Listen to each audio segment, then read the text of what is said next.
Hello friends, welcome back to the new video. In this video guys, I am going to show you guys how can you set your phone ringtone in your Xiaomi phone. Guys, you want to set your phone ringtone in your Xiaomi phone, so guys you can set.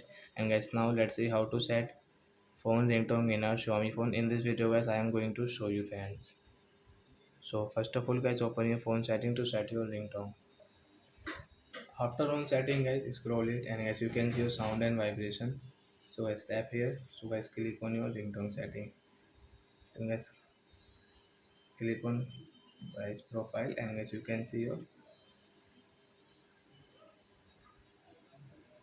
ringtone. So guys tap here.